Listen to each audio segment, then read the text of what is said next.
ਜੇ ਮੈਂ ਅੱਜ ਦੀ ਪੀੜ੍ਹੀ ਦੀ ਗੱਲ ਕਰ ਲਾਂ ਤਾਂ ਮੈਂ ਦੱਸਿਆ ਵੀ 30-35 ਸਾਲ ਟੱਪਦੇ ਨਹੀਂ ਜੋੜਾਂ ਦਾ ਦਰਦ ਜਿਹੜਾ ਬਹੁਤ ਜ਼ਿਆਦਾ ਵਧਣ ਲੱਗ ਗਿਆ। ਇਹਦਾ ਕੀ ਕਾਰਨ ਹੈ?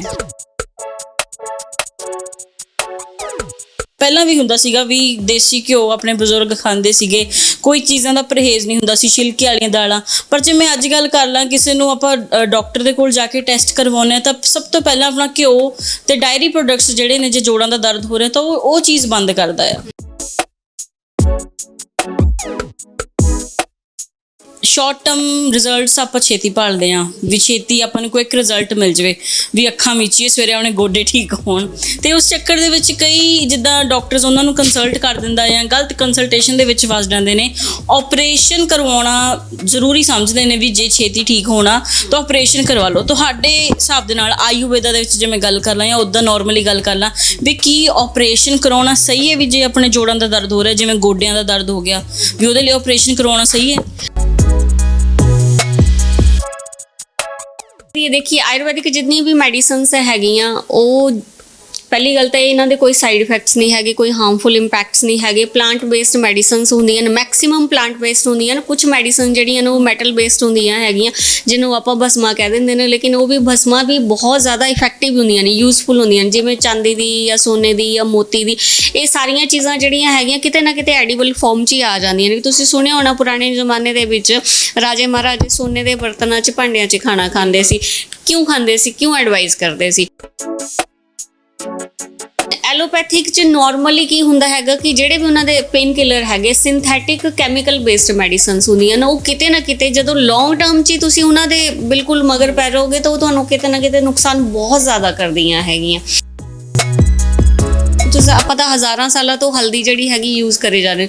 ਕਦੇ ਤੁਸੀਂ ਕਿਸੇ ਨੂੰ ਸੁਣਿਆ ਕਿ ਹਲਦੀ ਨਾਲ ਕੋਈ ਪ੍ਰੋਬਲਮ ਹੋਈ ਹੈ? ਜੀਰਾ ਐਜ਼ ਅ ਮੈਡੀਸਨ ਯੂਜ਼ ਹੁੰਦਾ, ਲੇਕਿਨ ਆਪਾਂ ਘਰਾਂ 'ਚ ਐਜ਼ ਅ ਮਸਾਲੇ ਯੂਜ਼ ਕਰਦੇ ਨੇ। ਜਾਂ ਆਪਾਂ ਇਹਨੂੰ ਕਹਿ ਦਈਏ ਹੀਂਗ ਹੋ ਗਈ ਜਾਂ ਅਦਰਕ ਹੋ ਗਈ, ਹਾਂ ਕਾਲੀ ਮਿਰਚ ਹੋ ਗਈ, ਇਹ ਐਜ਼ ਅ ਸਪਾਈਸਿਸ ਘਰਾਂ 'ਚ ਯੂਜ਼ ਹੁੰਦੇ ਨੇ, ਇੱਕ ਐਡੀਕੁਏਟ ਕੁਆਂਟਿਟੀ 'ਚ ਹੁੰਦੇ ਨੇ। ਲੇਕਿਨ ਜਦੋਂ ਇਹ ਐਜ਼ ਅ ਮੈਡੀਕੇਸ਼ਨਸ 'ਚ ਯੂਜ਼ ਹੁੰਦੇ ਨੇ, ਇਹਨਾਂ ਦਾ ਫਾਰਮੈਟ ਥੋੜ੍ਹਾ ਜਿਹਾ ਚੇਂਜ ਹੋ ਜਾਂਦਾ ਹੈ, ਲੇਕਿਨ ਇਹਨਾਂ ਦੀ ਐਫੀਕੇਸੀ ਉਦੋਂ ਬਹੁਤ ਜ਼ਿਆਦਾ ਵੱਧ ਜਾਂਦੀ ਹੈ। ਅਤੇ ਤੁਸੀਂ ਤਾਂ ਹਜ਼ਾਰਾਂ ਸਾਲਾਂ ਤੋਂ ਇਹ ਚੀਜ਼ਾਂ ਯੂਜ਼ ਕਰੀ ਜਾ ਰਹੇ ਹੋ, ਤਾਂ ਇਹ ਨੈਚੁਰਲ ਪ੍ਰੋਡਕਟ ਹੈਗੇ, ਇਹਨਾਂ ਤੋਂ ਬਿਲਕੁਲ ਵੀ ਕਿਸੇ ਵੀ ਤਰ੍ਹਾਂ ਦੇ ਕੋਈ ਸਾਈਡ ਇਫੈਕਟਸ ਨਹੀਂ ਹੁੰਦੇ। ਲੇਕਿਨ ਤੁਹਾਨੂੰ ਇਹ ਡਾਕਟਰ ਦੇ ਸੁਪਰਵਿਜ਼ਨ ਦੇ ਅੰਡਰ ਹੀ ਲੈਣੀਆਂ ਚਾਹੀਦੀਆਂ। ਬਿਲਕੁਲ ਬਿਲਕੁਲ। ਮੰਨ ਲਓ ਕਬਜ਼ ਦੀ ਆਪਾਂ ਗੱਲ ਕਰ ਲਈਏ, ਕਬਜ਼ ਰਹਿ ਰਹੀ ਹੈ, ਬਹੁਤ ਟਾਈਮ ਤੋਂ ਰਹਿ ਰਹੀ ਹੈ, ਔਰ ਆਪਾਂ ਉਹਨਾਂ ਕੋਈ ਵੀ ਹੱਲ ਨਹੀਂ ਕਰ ਰਹੇ ਤਾਂ ਕੀ ਹੋਏਗਾ? ਉਹ ਕਬਜ਼ ਜਿਹੜੀ ਹੈ ਅੰਦਰ ਸੜਦੀ ਰਹੇਗੀ, ਕਿਤੇ ਨਾ ਕਿਤੇ ਅੰਤਾਂ ਨੂੰ ਸੜਾਏਗੀ, ਤੁਹਾਡਾ ਖੂਨ ਗੰਦਾ ਕਰੇਗੀ, ਔਰ ਉਸ ਦੇ ਨਾਲ ਹੀ ਬਹੁਤ ਸਾਰੀਆਂ ਬਿਮਾਰੀਆਂ ਸ਼ੁਰੂ ਹੋ ਜਾਣਗੀਆਂ। ਤੇ ਆਪਾਂ ਸਿੰਪਲ ਆਮ ਭਾਸ਼ਾ 'ਚ ਗੱਲ ਕਰੀਏ ਤਾਂ ਆਪਾਂ ਨੂੰ ਫਲ ਬਹੁਤ ਜ਼ਿਆਦਾ ਖਾਣੇ ਚਾਹੀਦੇ, ਸੈਲਡ ਖਾਣਾ ਚਾਹੀਦਾ, ਸੂਪ ਲੈਣਾ ਚਾਹੀਦਾ, ਜਾਂ ਫਿਰ ਡਰਾਈ ਫਰੂਟ ਰਾਤ ਨੂੰ ਭਿਗੋ ਕੇ ਲੈਣੇ ਚਾਹੀਦੇ। ਉੱਦਾਂ ਨਹੀਂ ਖਾਣੇ ਚਾਹੀਦੇ, ਉੱਦਾਂ ਉਹ ਐਜ਼ ਅ ਪੋਇਜ਼ਨ ਵਰਕ ਕਰਦੇ ਨੇ। ਤੁਸੀਂ ਦੇਖਿਆ ਹੋਣਾ ਪੰਜਾਬ 'ਚ ਜ਼ਿਆਦਾਤਰ ਲੋਕ ਦਾਲਾਂ ਬਹੁਤ ਜ਼ਿਆਦਾ ਖਾਂਦੇ ਨੇ। ਦਾਲਾਂ ਇੰਨੀਆਂ ਜ਼ਿਆਦਾ ਨਹੀਂ ਖਾਣੀਆਂ ਚਾਹੀਦੀਆਂ। ਆਲਮੋਸਟ 50 ਸਾਲ ਤੋਂ ਬਾਅਦ ਦਾਲਾਂ ਪਚਣਾ ਬੰਦ ਹੋ ਜਾਂਦੀਆਂ ਬਾਡੀ ਦੇ ਵਿੱਚ, ਔਰ ਹਾਈਲੀ ਐਸਿਡਿਕ ਵੀ ਹੁੰਦੀਆਂ ਹੈਗੀਆਂ, ਔਰ ਤੁਹਾਨੂੰ ਜੋੜਾਂ 'ਚ ਦਰਦਾਂ ਵੀ ਕਰਦੀਆਂ। ਦੂਜੀ ਗੱਲ, ਇੱਥੇ ਬਾਸੀ ਖਾਣੇ ਦਾ ਕੰਸੈਪਟ ਬਹੁਤ ਜ਼ਿਆਦਾ ਹੈ। ਅੱਜ ਬਣਾ ਕੇ ਰੱਖ ਲਿਆ, ਫਰਿੱਜ 'ਚ ਲਗਾਈ ਰੱਖਣਗੇ, 4 ਦਿਨ ਚਲਾਣਗੇ ਉਹਨੂੰ, ਰੋਜ਼ ਹੀ ਤੜਕਾ ਲਗਾ। ਆਟਾ ਅੱਜ ਗੁੰਨ ਲਿਆ, 3 ਦਿਨ ਚੱਲੇਗਾ। ਤੁਸੀਂ ਆਪ ਹੀ ਸੋਚੋ, ਤੁਸੀਂ ਹੁਣ ਆਟਾ ਗੁੰਨ ਕੇ ਰੱਖੋ, ਤੁਸੀਂ ਉਹਨੂੰ 4 ਘੰਟੇ ਬਾਅਦ ਦੇਖੋ ਆਟਾ ਕਾਲਾ ਪੈ ਜਾਂਦਾ। ਸਤਿ ਸ਼੍ਰੀ ਅਕਾਲ, ਹਰਫ ਪੰਜਾਬੀ ਤੇ ਬੋਲੀ ਹੋਲੀ ਬਾਬਾ ਦੇਖ ਰਹੇ ਹੋ। ਮੈਂ ਹਿਮਨਪ੍ਰੀਤ ਕੌਰ ਸਵਾਗਤ ਕਰਦੀ ਹਾਂ। ਉਮੀਦ ਕਰਦੀ ਹਾਂ ਠੀਕ ਠਾਕ ਹੋਵੋਗੇ। ਜੇ ਗੱਲ ਕਰ ਲਈਏ ਤਾਂ 21ਵੀਂ ਸਦੀ ਆ ਗਈ, ਬੜੀ ਤਰੱਕੀ ਕਰ ਲਈ ਹੈ। ਪਰ ਜੇ ਮੈਂ ਗੱਲ ਕਰਾਂ ਵੀ ਇੱਕ ਪਾਸੇ ਰੋਟੀ ਖਾਣ ਬੰਦਾ ਬੈਠਦਾ ਹੈ, ਇੱਕ ਪਾਸੇ ਰੋਟੀ ਦੀ ਪਲੇਟ ਪਈ ਹੁੰਦੀ ਹੈ ਤੇ ਦੂਜੇ ਪਾਸੇ ਆ ਜਿਹੜੀ ਦਵਾਈਆਂ ਦਾ ਥਾਲ ਪਿਆ ਹੁੰਦਾ ਹੈ। ਕੀ ਹੁੰਦਾ ਵੀ ਯਾਰ ਮੇਰੀ ਦਵਾਈ ਲਿਆ, ਰੋਟੀ ਦੇ ਨਾਲ ਕਿਤੇ ਮਿਸ ਨਾ ਹੋ ਜਾਵੇ। ਪੁਰਾਣੇ ਜ਼ਮਾਨੇ ਦੇ ਵਿੱਚ ਜੇ ਮੈਂ ਬਜ਼ੁਰਗਾਂ ਦੀ ਗੱਲ ਕਰ ਲਾਂ ਤਾਂ ਬਜ਼ੁਰਗ ਜਿਹੜੇ ਸੀਗੇ ਖੇਤਾਂ ਦੇ ਵਿੱਚ ਕੰਮ ਕਰਦੇ ਸੀ, ਕਹੀ ਚਲਾਉਂਦੇ ਸੀਗੇ। ਜੋੜਾਂ ਦਾ ਜਾਂ ਮੋਢਿਆਂ ਦਾ ਦਰਦ ਜੇ ਮੈਂ ਗੱਲ ਕਰ ਲਾਂ ਤਾਂ ਦੂਰ ਦੂਰ ਤੱਕ ਸ਼ਾਇਦ ਉਹ ਬਿਮਾਰੀਆਂ ਸੀ ਜਿਹੜੀਆਂ ਨਹੀਂ ਹੁੰਦੀਆਂ ਸੀ। ਪਰ ਜੇ ਮੈਂ ਅੱਜ ਦੀ ਪੀੜ੍ਹੀ ਦੀ ਗੱਲ ਕਰ ਲਾਂ, 35-36 ਸਾਲ ਉਮਰ ਜਿਹੜੀ ਆ ਟੱਪਦੇ ਨਹੀਂ, ਪਰ ਜੋੜਾਂ ਦਾ ਦਰਦ ਜਿਹੜਾ ਆ ਬਹੁਤ ਜ਼ਿਆਦਾ ਵੱਧ ਗਿਆ ਆ।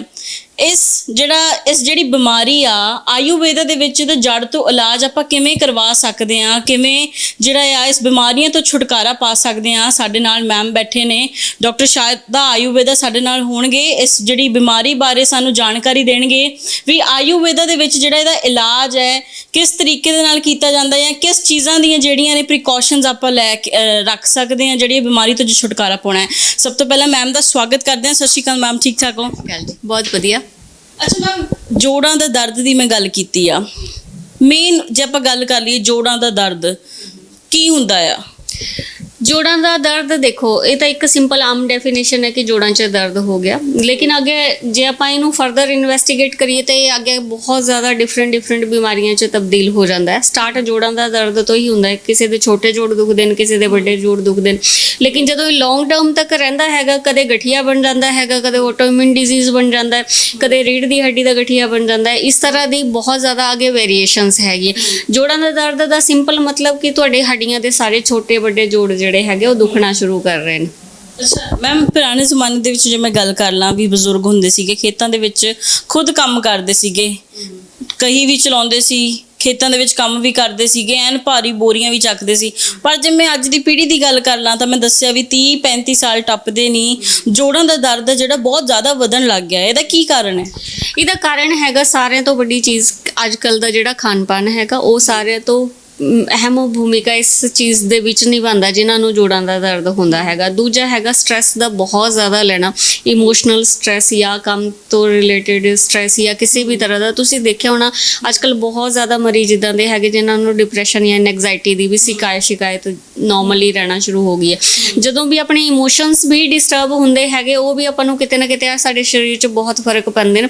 ਤੁਸੀਂ ਦੇਖਿਆ ਹੋਵੇਗਾ ਕਿ ਕਿਸੇ ਨੂੰ ਜਿਹਨੂੰ ਸਟ੍ਰੈਸ ਬਹੁਤ ਜ਼ਿਆਦਾ ਹੋ ਜਾਏ ਤਾਂ ਉਹਨੂੰ ਇੱਕਦਮ ਜਿਹੜਾ ਹੈਗਾ ਉਹ ਸਰੀਰ 'ਚ ਕਿਤੇ ਵੀ ਦਰਦਾਂ ਸ਼ੁਰੂ ਹੋ ਜਾਂਦੀਆਂ ਨੇ। ਔਰ ਖਾਣਾ ਪੀਣਾ ਜਿਹੜਾ ਹੈਗਾ, ਲਾਈਫ ਸਟਾਈਲ ਜਿਹੜਾ ਹੈਗਾ ਜੋੜਾਂ 'ਚ ਹੋਣੇ ਵਾਲਾ ਦਰਦ ਦਾ ਪ੍ਰਮੁੱਖ ਕਾਰਨ ਹੈਗਾ। ਔਰ ਕਿਤੇ ਨਾ ਕਿਤੇ ਜਿਵੇਂ ਆਪਣੇ ਘਰ ਪਰਿਵਾਰ 'ਚ ਖਾਣਾ ਬਣਦਾ ਹੈ, ਸਦੀਆਂ ਤੋਂ ਇੱਕ ਹੀ ਰੂਟੀਨ ਚੱਲਦੀ ਆਉਂਦੀ ਹੈਗੀ, ਤਾਂ ਉਹ ਹੈਰੀਡਿਟਰੀ ਡਿਜ਼ੀਜ਼ਸ 'ਚ ਵੀ ਕਨਵਰਟ ਹੋ ਜਾਂਦਾ ਹੈਗਾ। ਜੋੜਾਂ ਦਾ ਦਰਦ ਅਕਸਰ ਕਿ ਅੱਗੇ ਜੇ ਮੈਂ ਗੱਲ ਕਰ ਲਾਂ ਯੂਰਿਕ ਐਸਿਡ ਦੇ ਵਿੱਚ ਫਾਰਮ ਹੋ ਜਾਂਦਾ ਹੈ, ਉਸ ਤੋਂ ਬਾਅਦ ਗਠੀਏ ਦਾ ਰੂਪ ਜਿਹੜਾ ਹੈ ਧਾਰ ਲੈਂਦਾ ਆ। ਤੇ ਮੈਮ ਜੇ ਮੈਂ ਖਾਣ ਪੀਣ ਦੀ ਗੱਲ ਕਰ ਲਾਂ ਵੀ ਖਾਣ ਪਾਣ ਦਾ ਵੀ ਪਹਿਲਾਂ ਵੀ ਹੁੰਦਾ ਸੀਗਾ ਵੀ ਦੇਸੀ ਘਿਓ ਆਪਣੇ ਬਜ਼ੁਰਗ ਖਾਂਦੇ ਸੀਗੇ, ਕੋਈ ਚੀਜ਼ਾਂ ਦਾ ਪਰਹੇਜ਼ ਨਹੀਂ ਹੁੰਦਾ ਸੀ, ਛਿਲਕੇ ਵਾਲੀਆਂ ਦਾਲਾਂ। ਪਰ ਜੇ ਮੈਂ ਅੱਜ ਗੱਲ ਕਰ ਲਾਂ, ਕਿਸੇ ਨੂੰ ਆਪਾਂ ਡਾਕਟਰ ਦੇ ਕੋਲ ਜਾ ਕੇ ਟੈਸਟ ਕਰਵਾਉਂਦੇ ਹਾਂ ਤਾਂ ਸਭ ਤੋਂ ਪਹਿਲਾਂ ਆਪਣਾ ਘਿਓ ਤੇ ਡਾਇਰੀ ਪ੍ਰੋਡਕਟਸ ਜਿਹੜੇ ਨੇ, ਜੇ ਜੋੜਾਂ ਦਾ ਦਰਦ ਹੋ ਰਿਹਾ ਤਾਂ ਉਹ ਚੀਜ਼ ਬੰਦ ਕਰਦਾ ਆ। ਡੇਅਰੀ ਪ੍ਰੋਡਕਟਸ ਬੰਦ ਕਰਨਾ ਜ਼ਰੂਰੀ ਹੋ ਜਾਂਦਾ ਹੈ ਕਿਉਂਕਿ ਬਹੁਤ ਜ਼ਿਆਦਾ ਹਾਈ ਜਿਹੜੀ ਹੈਗੀ ਉਹਦੇ 'ਚ ਪ੍ਰੋਟੀਨ ਡਾਈਟ ਬਹੁਤ ਜ਼ਿਆਦਾ ਮਾਤਰਾ 'ਚ ਰਹਿੰਦੀ ਹੈ। ਉਸ ਸਮੇਂ 'ਚ ਸਰੀਰ ਇਸ ਸਥਿਤੀ 'ਚ ਨਹੀਂ ਹੁੰਦਾ ਕਿ ਇੰਨੇ ਹੈਵੀ ਪ੍ਰੋਡਕਟਸ ਨੂੰ ਡਾਈਜੈਸਟ ਕਰੇ। ਠੀਕ ਹੈ, ਮਿਲਕ ਜਿਹੜਾ ਹੈਗਾ ਉਹ ਇੱਕ ਐਸਿਡਿਕ ਚੀਜ਼ ਮੰਨੀ ਗਈ ਹੈਗੀ। ਜਦੋਂ ਆਪਾਂ ਨੂੰ ਕੋਈ ਬਿਮਾਰੀ ਹੋ ਜਾਂਦੀ ਹੈ, ਆਪਾਂ ਹੋਰ ਐਸਿਡਿਕ ਚੀਜ਼ ਲੈ ਰਹੇ ਹਾਂ ਤਾਂ ਉਹ ਬਿਮਾਰੀ ਵੱਧਦੀ ਹੈਗੀ, ਘਟਦੀ ਨਹੀਂ ਹੈਗੀ। ਲੇਕਿਨ ਇਹਨਾਂ ਦਾ ਹੀ ਇੱਕ ਪਾਰਟ ਹੈਗਾ ਘਿਓ, ਉਹ ਵੀ ਗਾਂ ਦਾ ਘਿਓ ਹੋਵੇ ਤਾਂ ਉਹ ਬਹੁਤ ਅੱਛਾ ਹੈਗਾ ਕਿਉਂਕਿ ਉਹ ਐਂਟੀ ਇਨਫਲੇਮੇਟਰੀ ਹੈਗਾ। ਸਰੀਰ ਦੇ ਅੰਦਰ ਜਿੰਨੀ ਵੀ ਸੋਜ ਆ ਜਾਂਦੀ ਹੈ ਉਸ ਚੀਜ਼ ਲਈ ਉਹ ਬਹੁਤ ਵਧੀਆ ਹੈਗਾ। ਜਿਨ੍ਹਾਂ ਨੂੰ ਬੈਕਟੀਰੀਅਲ ਇਨਫੈਕਸ਼ਨ ਹੋ ਜਾਂਦੀ ਹੈ ਉਹ ਐਂਟੀ ਇਨਫੈਕਟਿਵ ਵੀ ਹੈਗਾ, ਉਹਨਾਂ ਲਈ ਬਹੁਤ ਹੀ ਅੱਛੇ ਰਿਜ਼ਲਟਸ ਘਿਓ ਨਾਲ ਮਿਲਦੇ ਹੈਗੇ। ਲੇਕਿਨ ਘਿਓ ਨੂੰ ਪਚਾਉਣਾ ਬਹੁਤ ਜ਼ਰੂਰੀ ਹੁੰਦਾ ਹੈ। ਉਹ ਉਦੋਂ ਹੀ ਪਚੇਗਾ ਜਦੋਂ ਤੁਸੀਂ ਥੋੜਾ ਜਿਹਾ ਵਰਕਆਊਟ ਕਰੋਗੇ, ਸੈਰ ਕਰੋਗੇ ਜਾਂ ਕੰਮ ਕਰੋਗੇ। ਦਰਦ ਕਰਕੇ ਵਰਕਆਊਟ ਬਿਲਕੁਲ ਜ਼ੀਰੋ ਹੋ ਜਾਂਦਾ ਹੈ। ਉਹ ਚੀਜ਼ ਕਰਨਾ ਬਹੁਤ ਜ਼ਰੂਰੀ ਹੈ। ਘਿਓ ਐਜ਼ ਵੈਲ ਐਜ਼ ਜੇ ਮੈਂ ਗੱਲ ਕਰਾਂ ਅਕੋਰਡਿੰਗ ਟੂ ਆਯੁਰਵੇਦ ਬਹੁਤ ਅੱਛੀ ਮੈਡੀਸਨ ਮੰਨੀ ਗਈ ਹੈ। ਇਹ ਜਿਹੜਾ ਹੈਗਾ ਬਾਤ ਦੋਸ਼ ਨੂੰ ਬਹੁਤ ਔਰ ਪਿੱਤ ਦੋਸ਼ ਨੂੰ ਬਹੁਤ ਅੱਛੇ ਤਰੀਕੇ ਨਾਲ ਸ਼ਾਂਤ ਕਰਦਾ ਹੈ। ਔਰ ਜਦੋਂ ਬਾਤ ਪੂਰੀ ਤਰ੍ਹਾਂ ਤੋਂ ਬੈਲੈਂਸ ਹੋ ਜਾਂਦਾ ਹੈ ਤਾਂ ਬਾਡੀ 'ਚ ਦਰਦਾਂ ਜਿਹੜੀਆਂ ਹੈਗੀਆਂ ਗਾਇਬ ਹੋ ਜਾਂਦੀਆਂ ਨੇ। ਅੱਛਾ ਮੈਮ, ਅੱਜ ਕੱਲ੍ਹ ਪੇਸ਼ੈਂਸ ਲੈਵਲ ਦੀ ਜੇ ਮੈਂ ਗੱਲ ਕਰਾਂ ਤਾਂ ਸ਼ਾਇਦ ਕਿਸੇ ਦੇ ਵਿੱਚ ਵੀ ਨਹੀਂ ਹੈਗਾ, ਬਹੁਤ ਘੱਟ ਰਹਿ ਗਿਆ। ਤੇ ਸ਼ਾਰਟ ਟਰਮ ਰਿਜ਼ਲਟਸ ਆਪਾਂ ਛੇਤੀ ਭਾਲਦੇ ਹਾਂ ਵੀ ਛੇਤੀ ਆਪਾਂ ਨੂੰ ਕੋਈ ਇੱਕ ਰਿਜ਼ਲਟ ਮਿਲ ਜਾਵੇ ਵੀ ਅੱਖਾਂ ਮੀਚੀਏ, ਸਵੇਰੇ ਆਪਣੇ ਗੋਡੇ ਠੀਕ ਹੋਣ। ਤੇ ਉਸ ਚੱਕਰ ਦੇ ਵਿੱਚ ਕਈ ਜਿੱਦਾਂ ਡਾਕਟਰਸ ਉਹਨਾਂ ਨੂੰ ਕੰਸਲਟ ਕਰ ਦਿੰਦਾ ਜਾਂ ਗਲਤ ਕੰਸਲਟੇਸ਼ਨ ਦੇ ਵਿੱਚ ਫਸ ਜਾਂਦੇ ਨੇ। ਆਪਰੇਸ਼ਨ ਕਰਵਾਉਣਾ ਜ਼ਰੂਰੀ ਸਮਝਦੇ ਨੇ ਵੀ ਜੇ ਛੇਤੀ ਠੀਕ ਹੋਣਾ ਤਾਂ ਆਪਰੇਸ਼ਨ ਕਰਵਾ ਲਓ। ਤੁਹਾਡੇ ਹਿਸਾਬ ਦੇ ਨਾਲ ਆਯੁਰਵੇਦਾ ਦੇ ਵਿੱਚ ਜੇ ਮੈਂ ਗੱਲ ਕਰ ਲਾਂ ਜਾਂ ਉੱਦਾਂ ਨੋਰਮਲੀ ਗੱਲ ਕਰ ਲਾਂ ਵੀ ਕੀ ਆਪਰੇਸ਼ਨ ਕਰਾਉਣਾ ਸਹੀ ਹੈ? ਵੀ ਜੇ ਆਪਣੇ ਜੋੜਾਂ ਦਾ ਦਰਦ ਹੋ ਰਿਹਾ, ਜਿਵੇਂ ਗੋਡਿਆਂ ਦਾ ਦਰਦ ਹੋ ਗਿਆ, ਵੀ ਉਹਦੇ ਲਈ ਆਪਰੇਸ਼ਨ ਕਰਵਾਉਣਾ ਸਹੀ ਹੈ? ਦੇਖੋ, ਆਪਰੇਸ਼ਨ ਕਰਾਉਣਾ ਜਾਂ ਨਹੀਂ ਕਰਾਉਣਾ ਇਹ ਪੇਸ਼ੈਂਟ ਦਾ ਆਪਣਾ ਡਿਸੀਜਨ ਹੋ ਸਕਦਾ ਹੈ, ਲੇਕਿਨ ਕਿਹੜੀ ਸਥਿਤੀ 'ਚ ਉਹਨੂੰ ਕਰਵਾਉਣਾ ਚਾਹੀਦਾ ਉਹ ਜਾਣਨਾ ਬਹੁਤ ਜ਼ਰੂਰੀ ਹੈ। ਅਗਰ ਤਾਂ ਬਹੁਤ ਜ਼ਿਆਦਾ ਹੈਵੀ ਇੰਜਰੀ ਹੋ ਗਈ, ਐਕਸੀਡੈਂਟ ਹੋ ਗਿਆ, ਟਰਾਮਾ ਹੋ ਗਿਆ, ਤੁਹਾਡਾ ਜੁਆਇੰਟ ਪੂਰੀ ਤਰ੍ਹਾਂ ਫ੍ਰੈਕਚਰ ਹੋ ਗਿਆ, ਖਰਾਬ ਹੋ ਗਿਆ, ਤੇ ਤੁਸੀਂ ਕਰਾ ਸਕਦੇ ਹੋ। ਬਿਲਕੁਲ ਤੁਹਾਨੂੰ ਕਰਾਉਣਾ ਹੀ ਪਏਗਾ ਕਿਉਂਕਿ ਹੋਰ ਕੋਈ ਆਪਸ਼ਨ ਨਹੀਂ ਹੈਗੀ। ਜੇ ਤੁਹਾਨੂੰ ਗੋਡਿਆਂ 'ਚ ਦਰਦ ਹਾਲੇ ਹੁਣੀ ਸਟਾਰਟ ਹੋਇਆ ਜਾਂ ਸਾਲ 2 ਸਾਲ ਤੋਂ ਸਟਾਰਟ ਹੋਇਆ ਔਰ ਬਹੁਤ ਜ਼ਿਆਦਾ ਤਕਲੀਫ ਨਹੀਂ ਹੈਗੀ ਤਾਂ ਤੁਹਾਨੂੰ ਉਸ ਲੈਵਲ 'ਚ ਆਪਰੇਟ ਦੀ ਵੱਲ ਜਾਣੇ ਦੀ ਦਿੱਕਤ, ਮਤਲਬ ਮੇਰੇ ਹਿਸਾਬ ਨਾਲ ਤੁਹਾਨੂੰ ਜਾਣੇ ਦੀ ਜ਼ਰੂਰਤ ਨਹੀਂ ਹੈਗੀ। ਲੇਕਿਨ ਜੇ ਤੁਹਾਨੂੰ ਗੋਡਿਆਂ 'ਚ 4th ਸਟੇਜ ਦਾ ਹੀ ਆਸਟੀਓਆਰਥਰਾਈਟਿਸ ਹੈ, ਹੱਡੀਆਂ ਬਿਲਕੁਲ ਜੁੜ ਗਈਆਂ ਹੋਈਆਂ ਹੈਗੀਆਂ, ਫਲੂਇਡ ਬਿਲਕੁਲ ਘਟ ਗਿਆ ਹੋਇਆ ਹੈਗਾ, ਸੁੱਕ ਗਿਆ, ਡਿੰਗੀਆਂ ਹੋਣ ਲੱਗ ਜਾਂਦੀਆਂ ਨੇ, ਉਹਦੇ ਵਿੱਚ ਅਲੱਗ ਬਿਮਾਰੀ ਹੈ। ਉਹ ਗੋਡਿਆਂ ਦੀ ਦਰਦ ਨਹੀਂ ਹੈਗੀ, ਉਹ ਅਲੱਗ, ਉਹ ਗਠੀਆ ਹੈਗਾ। ਲੇਕਿਨ ਆਪਾਂ ਇਸ ਟਾਈਮ ਗੱਲ ਕਰ ਰਹੇ ਨੇ ਗੋਡਿਆਂ ਦੀ ਬਿਮਾਰੀ ਦੀ, ਤਾਂ ਜਿਨ੍ਹਾਂ ਨੂੰ 4th ਸਟੇਜ ਤੱਕ ਬਿਲਕੁਲ ਗੋਡੇ ਖਰਾਬ ਹੈਗੇ, ਐਕਸ-ਰੇ 'ਚ ਵੀ ਪੂਰੀ ਤਰ੍ਹਾਂ ਪਤਾ ਚੱਲ ਜਾਂਦਾ ਹੈ, ਜਾਂ ਕਈ ਵਾਰੀ ਆਪਾਂ ਹੋਰ ਵੀ ਫਰਦਰ ਇਨਵੈਸਟੀਗੇਸ਼ਨਸ ਕਰਾਉਂਦੇ ਤੇ ਇਦਾਂ ਦੇ ਪੇਸ਼ੈਂਟ ਜਿਹੜੇ ਹੈਗੇ ਉਹ ਕਰਵਾ ਸਕਦੇ ਨੇ ਆਪਰੇਸ਼ਨ। ਲੇਕਿਨ ਉਹਨਾਂ ਨੂੰ ਕਰਵਾਉਣਾ ਚਾਹੀਦਾ ਜਿਨ੍ਹਾਂ ਦੀ ਉਮਰ ਜਿਹੜੀ ਹੈਗੀ ਕਮ ਸੇ ਕਮ 70-80 ਸਾਲ ਦੇ ਆਸ-ਪਾਸ ਹੈਗੀ। ਜੇ ਤੁਸੀਂ ਕਹੋ ਕਿ 45 ਸਾਲ ਦੇ ਜਾਂ 50 ਸਾਲ ਦੇ ਆਪਰੇਸ਼ਨ ਕਰਾ ਕੇ ਬੈਠ ਜਾਣ ਤਾਂ ਉਹਨਾਂ ਦੀ ਲਾਈਫ ਅੱਗੇ ਚੱਲ ਕੇ ਕਾਫੀ ਹੱਦ ਤੱਕ ਕੰਪਰੋਮਾਈਜ਼ਡ ਹੁੰਦੀ ਹੈ, ਕਿਉਂਕਿ ਉਹ ਪ੍ਰੋਪਰਲੀ ਚੌਕੜੀ ਮਾਰ ਕੇ ਬੈਠ ਨਹੀਂ ਸਕਦੇ, ਤੇਜ਼ ਭੱਜ ਨਹੀਂ ਸਕਦੇ, ਰਨਿੰਗ ਨਹੀਂ ਕਰ ਸਕਦੇ, ਉਹ ਆਲਮੋਸਟ ਇੱਕਦਮ ਝਟਕੇ ਨਾਲ ਬੈਠ ਕੇ ਕੁਝ ਚੀਜ਼ ਚੱਕ ਨਹੀਂ ਸਕਦੇ, ਬੱਚਿਆਂ ਨੂੰ ਗੋਦ 'ਚ ਚੱਕ ਨਹੀਂ ਸਕਦੇ, ਚੱਲ ਨਹੀਂ ਸਕਦੇ, ਬਹੁਤ ਜ਼ਿਆਦਾ ਲੰਬੀ ਸੈਰ ਨਹੀਂ ਕਰ ਸਕਦੇ, ਕਿਤੇ ਨਾ ਕਿਤੇ ਕੰਪਲਿਕੇਸ਼ਨਸ ਬਹੁਤ ਜ਼ਿਆਦਾ ਰਹਿੰਦੀਆਂ ਹੈਗੀਆਂ। ਇਸ ਕਰਕੇ ਤੁਹਾਨੂੰ ਜਦੋਂ ਵੀ ਇੱਦਾਂ ਦੀ ਬਿਮਾਰੀ ਕੋਈ ਸ਼ੁਰੂ ਹੁੰਦੀ ਹੈ ਤੁਹਾਨੂੰ ਉਸੇ ਟਾਈਮ ਤੁਹਾਨੂੰ ਇਸ ਚੀਜ਼ ਲਈ ਜਿਹੜਾ ਹੈਗਾ ਉਹ ਸੋਚਣਾ ਚਾਹੀਦਾ ਕਿ ਤੁਹਾਨੂੰ ਹੁਣੀ ਬਿਮਾਰੀ ਸਟਾਰਟ ਹੋਈ ਤਾਂ ਤੁਸੀਂ ਨਾਲ ਹੁਣੀ ਉਪਚਾਰ ਜਿਹੜਾ ਹੈਗਾ ਕਰਾਉਣਾ ਸ਼ੁਰੂ ਕਰ ਲਓ। ਆਪਣੇ ਲੋਕਾਂ ਨੂੰ ਘਰੇ ਡਾਕਟਰ ਬਣਨਾ ਜ਼ਿਆਦਾ ਜ਼ਰੂਰੀ ਸਮਝਦੇ ਨੇ ਵੀ ਜਿਵੇਂ ਪੇਨ ਕਿਲਰਸ ਲੈ ਲਈਆਂ, ਕਿਸੇ ਦੇ ਪੇਨ ਹੋ ਰਿਹਾ ਹੈ, ਅਗਲੇ ਨੇ ਕਿਹਾ ਵੀ ਕੋਈ ਨਹੀਂ ਯਾਰ ਫਿਰ ਜਾਵਾਂਗੇ ਵੀ ਤੂੰ ਹਲੇ ਫਿਲਹਾਲ ਦੀ ਘੜੀ ਪੇਨ ਕਿਲਰ ਲੈ ਕੇ ਸਾਰ। ਉਹ ਪੇਨ ਕਿਲਰ ਲੈਣੇ ਮੈਮ ਕਿੰਨੇ ਕੁ ਹੱਦ ਤੱਕ ਸਹੀ ਨੇ, ਬੋਡੀ ਨੂੰ ਕਿੰਨਾ ਕੁ ਇਫੈਕਟ ਕਰਦੇ ਨੇ ਉਹ ਪੇਨ ਕਿਲਰਸ? ਦੇਖੋ ਪੇਨ ਕਿਲਰਸ ਦਾ ਬਹੁਤ ਜ਼ਿਆਦਾ ਐਡਵਰਸ ਸਾਈਡ ਇਫੈਕਟਸ ਇਹਦੇ ਬਹੁਤ ਜ਼ਿਆਦਾ ਆਉਂਦੇ ਹੈਗੇ। ਕਦੇ ਕਦਾਈ ਪ੍ਰੋਬਲਮ ਹੈਗੀ ਫਿਰ ਤੁਸੀਂ ਲੈ ਸਕਦੇ ਹੋ, ਕੋਈ ਦਿੱਕਤ ਵਾਲੀ ਗੱਲ ਨਹੀਂ ਹੈ। ਲੇਕਿਨ ਜੇ ਤੁਹਾਨੂੰ ਰੋਜ਼ ਹੀ ਉਹਨਾਂ ਦੇ ਉੱਪਰ ਡਿਪੈਂਡੈਂਸੀ ਆ ਰਹੀ ਹੈ ਔਰ ਦਿਨ 'ਚ 1 ਜਾਂ 2 ਵਾਰੀ ਲੈਣੇ ਪੈ ਰਹੇ ਨੇ, ਕਈ ਵਾਰੀ ਇੰਜੈਕਸ਼ਨਸ ਲਗਾਉਣੇ ਪੈ ਰਹੇ ਨੇ, ਫਿਰ ਤੁਹਾਨੂੰ ਇਹਦੇ ਬਾਰੇ 'ਚ ਜ਼ਰੂਰ ਸੋਚਣਾ ਚਾਹੀਦਾ, ਕਿਉਂਕਿ ਅੱਜ ਕੱਲ੍ਹ ਤੁਸੀਂ ਦੇਖਿਆ ਹੋਣਾ ਕਿ ਲਿਵਰ ਟ੍ਰਾਂਸਪਲਾਂਟ ਔਰ ਲਿਵਰ ਫੇਲੀਅਰ ਦੇ ਕੇਸਿਸ ਬਹੁਤ ਜ਼ਿਆਦਾ ਵੱਧ ਰਹੇ ਨੇ। ਤੇ ਜਦੋਂ ਵੀ ਆਪਾਂ ਇਸ ਤਰ੍ਹਾਂ ਦੀ ਕੋਈ ਵੀ ਮੈਡੀਕੇਸ਼ਨ ਲੈਂਦੇ ਨੇ ਉਹ ਲਿਵਰ ਤੇ ਬਹੁਤ ਜ਼ਿਆਦਾ ਸੀਵੀਅਰ ਹਾਰਮਫੁਲ ਜਿਹੜੇ ਹੈਗੇ ਇੰਪੈਕਟ ਦਿੰਦੇ ਹੈਗੇ, ਔਰ ਉਹਦੇ ਨਾਲ ਇਹ ਦਿੱਕਤਾਂ ਅੱਗੇ ਚੱਲ ਕੇ ਦੇਖੋ ਤੁਹਾਡੇ ਉਸ ਟਾਈਮ ਦਰਦ ਮੈਨੇਜ ਹੋ ਗਈ, ਲੇਕਿਨ ਕੱਲ ਨੂੰ ਤੁਸੀਂ ਲਿਵਰ ਤੇ ਕਿਡਨੀ ਨੂੰ ਪ੍ਰੋਪਰਲੀ ਕੰਪਰੋਮਾਈਜ਼ਡ ਕਰਕੇ ਬੈਠ ਜਾਓਗੇ, ਉਹ ਚੀਜ਼ ਬਿਲਕੁਲ ਸਹੀ ਨਹੀਂ ਹੈਗੀ। ਇਸ ਕਰਕੇ ਤੁਹਾਨੂੰ 2-4 ਦਿਨ, ਹਫਤਾ, 15 ਦਿਨ, ਮਹੀਨਾ ਪੇਨ ਰਹੀ, ਤੁਸੀਂ ਉਹਨੂੰ ਮੈਨੇਜ ਕੀਤਾ, ਨਹੀਂ ਹੋਈ, ਫਿਰ ਤੁਹਾਨੂੰ ਜ਼ਰੂਰ ਅੱਗੇ ਡਾਕਟਰ ਨਾਲ ਕੰਸਲਟ ਕਰਕੇ ਪ੍ਰੋਪਰਲੀ ਟ੍ਰੀਟਮੈਂਟ ਲੈਣਾ ਚਾਹੀਦਾ ਉਸ ਚੀਜ਼ ਦਾ। ਅੱਛਾ ਮੈਮ, ਇਹ ਵੀ ਗੱਲ ਕਹੀ ਜਾਂਦੀ ਹੈ ਵੀ ਸ਼ਾਇਦ ਆਯੁਰਵੇਦਾ ਦੇ ਵਿੱਚ ਜਿਵੇਂ ਨੈਚੁਰਲ ਆਪਾਂ ਕਹਿ ਲਈਏ ਵੀ ਇੱਕ ਜੜੀਆਂ ਬੂਟੀਆਂ ਤੋਂ ਦਵਾਈ ਜਿਹੜੀ ਤਿਆਰ ਕੀਤੀ ਜਾਂਦੀ ਹੈ ਵੀ ਉਹਦੇ ਵਿੱਚ ਇਸ ਚੀਜ਼ ਦਾ ਇਲਾਜ ਜਿਹੜਾ ਹੈਗਾ ਆ, ਪਰ ਜੇ ਮੈਂ ਐਲੋਪੈਥੀ ਦੇ ਵਿੱਚ ਗੱਲ ਕਰ ਲਿਆ, ਦੂਜੀਆਂ ਮੈਡੀਸਿਨਸ ਦੇ ਵਿੱਚ ਗੱਲ ਕਰ ਲਾਂ ਵੀ ਉਹਦੇ ਵਿੱਚ ਸ਼ਾਇਦ ਇਹ ਨਹੀਂ ਹੈਗਾ। ਇਹ ਗੱਲ ਕਿੰਨੀ ਕੁ ਸੱਚੀ ਹੈ? ਆਪਾਂ ਇਹ ਕਹਿ ਦਈਏ, ਦੇਖੀਏ ਆਯੁਰਵੈਦਿਕ ਜਿੰਨੀ ਵੀ ਮੈਡੀਸਿਨਸ ਹੈਗੀਆਂ ਉਹ ਪਹਿਲੀ ਗੱਲ ਤਾਂ ਇਹਨਾਂ ਦੇ ਕੋਈ ਸਾਈਡ ਇਫੈਕਟਸ ਨਹੀਂ ਹੈਗੇ, ਕੋਈ ਹਾਰਮਫੁਲ ਇੰਪੈਕਟਸ ਨਹੀਂ ਹੈਗੇ। ਪਲਾਂਟ ਬੇਸਡ ਮੈਡੀਸਿਨਸ ਹੁੰਦੀਆਂ ਨੇ, ਮੈਕਸਿਮਮ ਪਲਾਂਟ ਬੇਸਡ ਹੁੰਦੀਆਂ ਨੇ। ਕੁਝ ਮੈਡੀਸਿਨ ਜਿਹੜੀਆਂ ਨੇ ਉਹ ਮੈਟਲ ਬੇਸਡ ਹੁੰਦੀਆਂ ਹੈਗੀਆਂ, ਜਿਹਨੂੰ ਆਪਾਂ ਭਸਮਾ ਕਹਿ ਦਿੰਦੇ ਨੇ, ਲੇਕਿਨ ਉਹ ਵੀ ਭਸਮਾ ਵੀ ਬਹੁਤ ਜ਼ਿਆਦਾ ਇਫੈਕਟਿਵ ਹੁੰਦੀਆਂ ਨੇ, ਯੂਜ਼ਫੁਲ ਹੁੰਦੀਆਂ ਨੇ, ਜਿਵੇਂ ਚਾਂਦੀ ਦੀ ਜਾਂ ਸੋਨੇ ਦੀ ਜਾਂ ਮੋਤੀ ਦੀ। ਇਹ ਸਾਰੀਆਂ ਚੀਜ਼ਾਂ ਜਿਹੜੀਆਂ ਹੈਗੀਆਂ ਕਿਤੇ ਨਾ ਕਿਤੇ ਐਡੀਬਲ ਫਾਰਮ 'ਚ ਹੀ ਆ ਜਾਂਦੀਆਂ ਨੇ। ਤੁਸੀਂ ਸੁਣਿਆ ਹੋਣਾ ਪੁਰਾਣੇ ਜ਼ਮਾਨੇ ਦੇ ਵਿੱਚ ਰਾਜੇ ਮਹਾਰਾਜੇ ਸੋਨੇ ਦੇ ਬਰਤਨਾਂ 'ਚ, ਭਾਂਡਿਆਂ 'ਚ ਖਾਣਾ ਖਾਂਦੇ ਸੀ। ਕਿਉਂ ਖਾਂਦੇ ਸੀ, ਕਿਉਂ ਐਡਵਾਈਜ਼ ਕਰਦੇ ਸੀ? ਕਿਉਂਕਿ ਬਾਡੀ ਨੂੰ ਉਸ ਚੀਜ਼ ਦੀ ਰਿਕੁਆਇਰਮੈਂਟ ਹੁੰਦੀ ਸੀ। ਠੀਕ ਹੈ, ਚਾਂਦੀ ਦੇ ਅੱਜ ਵੀ ਆਯੁਰਵੇਦ 'ਚ ਜੇ ਕਿਸੇ ਨੂੰ ਡਿਪਰੈਸ਼ਨ ਹੋਵੇ ਤਾਂ ਆਪਾਂ ਉਹਨੂੰ ਸੁਜੈਸਟ ਕਰਦੇ ਨੇ ਕਿ ਤੁਸੀਂ ਆਪਣਾ ਜਿਹੜਾ ਖਾਣਾ ਹੈ ਜਾਂ ਪਾਣੀ ਹੈਗਾ ਉਹ ਚਾਂਦੀ ਦੇ ਬਰਤਨ 'ਚ ਜਿਹੜਾ ਹੈਗਾ ਉਹ ਲੈਣਾ ਸ਼ੁਰੂ ਕਰੋ। ਤੇ ਇਹਨਾਂ ਚੀਜ਼ਾਂ ਦੇ ਬਹੁਤ ਅੱਛੇ ਜਿਹੜੇ ਹੈਗੇ ਰਿਜ਼ਲਟਸ ਹੁੰਦੇ ਹੈਗੇ, ਮੈਟਲਸ ਦੇ ਵੀ ਅੱਛੇ ਰਿਜ਼ਲਟਸ ਹੁੰਦੇ ਨੇ। ਲੇਕਿਨ ਐਲੋਪੈਥਿਕ 'ਚ ਨੋਰਮਲੀ ਕੀ ਹੁੰਦਾ ਹੈਗਾ ਕਿ ਜਿਹੜੇ ਵੀ ਉਹਨਾਂ ਦੇ ਪੇਨ ਕਿਲਰ ਹੈਗੇ ਸਿੰਥੈਟਿਕ ਕੈਮੀਕਲ ਬੇਸਡ ਮੈਡੀਸਿਨਸ ਹੁੰਦੀਆਂ ਨੇ, ਉਹ ਕਿਤੇ ਨਾ ਕਿਤੇ ਜਦੋਂ ਲੌਂਗ ਟਰਮ 'ਚ ਤੁਸੀਂ ਉਹਨਾਂ ਦੇ ਬਿਲਕੁਲ ਮਗਰ ਪੈ ਜਾਓਗੇ ਤਾਂ ਉਹ ਤੁਹਾਨੂੰ ਕਿਤੇ ਨਾ ਕਿਤੇ ਨੁਕਸਾਨ ਬਹੁਤ ਜ਼ਿਆਦਾ ਕਰਦੀਆਂ ਹੈਗੀਆਂ। ਔਰ ਆਯੁਰਵੈਦਿਕ ਮੈਡੀਸਨ ਉਹਨਾਂ ਦੇ ਕੰਪੈਰੀਜ਼ਨ 'ਚ ਬਹੁਤ ਜ਼ਿਆਦਾ ਸੇਫ ਹੈ। ਤੁਸੀਂ ਆਪ ਹੀ ਸੋਚੋ, ਆਪਾਂ ਤਾਂ ਹਜ਼ਾਰਾਂ ਸਾਲਾਂ ਤੋਂ ਹਲਦੀ ਜਿਹੜੀ ਹੈਗੀ ਯੂਜ਼ ਕਰੇ ਜਾ ਰਹੇ। ਕਦੇ ਤੁਸੀਂ ਕਿਸੇ ਨੂੰ ਸੁਣਿਆ ਕਿ ਹਲਦੀ ਨਾਲ ਕੋਈ ਪ੍ਰੋਬਲਮ ਹੋਈ ਹੈ? ਜੀਰਾ ਐਜ਼ ਅ ਮੈਡੀਸਨ ਯੂਜ਼ ਹੁੰਦਾ, ਲੇਕਿਨ ਆਪਾਂ ਘਰਾਂ 'ਚ ਐਜ਼ ਅ ਮਸਾਲੇ ਯੂਜ਼ ਕਰਦੇ ਨਹੀਂ। ਜਾਂ ਆਪ ਇਹਨੂੰ ਕਹਿ ਦਈਏ ਹੀਂਗ ਹੋ ਗਈ ਜਾਂ ਅਦਰਕ ਹੋ ਗਈ, ਹਾਂ ਕਾਲੀ ਮਿਰਚ ਹੋ ਗਈ, ਇਹ ਐਜ਼ ਅ ਸਪਾਈਸਿਸ ਘਰਾਂ 'ਚ ਯੂਜ਼ ਹੁੰਦੇ ਨੇ, ਇੱਕ ਐਡੀਕੁਏਟ ਕੁਆਂਟੀਟੀ 'ਚ ਹੁੰਦੇ ਨੇ। ਲੇਕਿਨ ਜਦੋਂ ਇਹ ਐਜ਼ ਅ ਮੈਡੀਕੇਸ਼ਨਸ 'ਚ ਯੂਜ਼ ਹੁੰਦੇ ਨੇ ਇਹਨਾਂ ਦਾ ਫਾਰਮੈਟ ਥੋੜ੍ਹਾ ਜਿਹਾ ਚੇਂਜ ਹੋ ਜਾਂਦਾ ਹੈ, ਲੇਕਿਨ ਇਹਨਾਂ ਦੀ ਐਫੀਕੇਸੀ ਉਦੋਂ ਬਹੁਤ ਜ਼ਿਆਦਾ ਵੱਧ ਜਾਂਦੀ ਹੈ। ਤੇ ਤੁਸੀਂ ਤਾਂ ਹਜ਼ਾਰਾਂ ਸਾਲਾਂ ਤੋਂ ਇਹ ਚੀਜ਼ਾਂ ਯੂਜ਼ ਕਰੀ ਜਾ ਰਹੇ ਹੋ, ਤਾਂ ਇਹ ਨੈਚੁਰਲ ਪ੍ਰੋਡਕਟ ਹੈਗੇ, ਇਹਨਾਂ ਤੋਂ ਬਿਲਕੁਲ ਵੀ ਕਿਸੇ ਵੀ ਤਰ੍ਹਾਂ ਦੇ ਕੋਈ ਸਾਈਡ ਇਫੈਕਟਸ ਨਹੀਂ ਹੁੰਦੇ। ਲੇਕਿਨ ਤੁਹਾਨੂੰ ਇਹ ਡਾਕਟਰ ਦੇ ਸੁਪਰਵਿਜ਼ਨ ਦੇ ਅੰਡਰ ਹੀ ਲੈਣੀਆਂ ਚਾਹੀਦੀਆਂ। ਬਿਲਕੁਲ। ਅੱਛਾ ਮੈਮ, ਜਿੱਦਾਂ ਕਹਿੰਦੇ ਨੇ ਵੀ ਕੋਈ ਵੀ ਬਿਮਾਰੀ ਹੁੰਦੀ ਹੈ ਤਾਂ ਉਹ ਬਹੁਤ ਇੱਕ ਛੋਟੀ ਮਾਤਰਾ ਤੋਂ ਸ਼ੁਰੂ ਹੁੰਦੀ ਹੈ। ਜੇ ਮੈਂ ਗੱਲ ਕਰ ਲਾਂ ਜੋੜਾਂ ਦੇ ਦਰਦ ਦੀ, ਹੁਣ ਤਾਂ ਮੈਂ ਕਹਿੰਦੀ ਹਾਂ ਅਕਸਰ ਕਿ ਹਰ ਘਰ ਦੇ ਵਿੱਚ ਇਹ ਬਿਮਾਰੀ ਜਿਹੜੀ ਹੈ ਹੈਗੀ ਆ, ਤੇ ਪਰ ਕਈ ਲੋਕ ਅੱਜ ਵੀ ਨੇ ਜਿਹੜੇ ਨਜ਼ਰਅੰਦਾਜ਼ ਕਰ ਦਿੰਦੇ ਨੇ। ਪਰ ਜੇ ਮੈਂ ਗੱਲ ਕਰਾਂ ਵੀ ਅੱਗੇ ਜਾ ਕੇ ਵੀ ਕੀ ਹੈ ਜੀਆਂ ਹੋਰ ਬਿਮਾਰੀਆਂ ਨੂੰ ਵੀ ਜੋੜਾਂ ਦਾ ਦਰਦ ਜਿਹੜਾ ਸੱਦਾ ਦਿੰਦਾ ਆ? ਬਿਲਕੁਲ। ਦੇਖੋ ਕੋਈ ਵੀ ਬਿਮਾਰੀ ਹੈ, ਜੇ ਤੁਸੀਂ ਉਹਨੂੰ ਇਗਨੋਰ ਕਰੋਗੇ, ਪਹਿਲੇ ਇਹ ਸਮਝੋ ਕਿ ਬਿਮਾਰੀ ਹੋ ਕਿਉਂ ਰਹੀ ਹੈ। ਸਾਡਾ ਸਰੀਰ ਸਾਨੂੰ ਦੱਸ ਰਿਹਾ ਕਿ ਆਪਣਾ ਅੰਦਰ ਦਾ ਇੰਟਰਨਲ ਮੈਕੈਨਿਜ਼ਮ ਕਿਤੇ ਨਾ ਕਿਤੇ ਜਿਹੜਾ ਹੈਗਾ ਸਹੀ ਨਹੀਂ ਹੈਗਾ, ਪ੍ਰੋਬਲਮ ਆ ਰਹੀ ਹੈ ਸਰੀਰ ਦੇ ਵਿੱਚ, ਕਿਤੇ ਨਾ ਕਿਤੇ ਪ੍ਰੋਬਲਮ ਆ ਰਹੀ ਹੈ।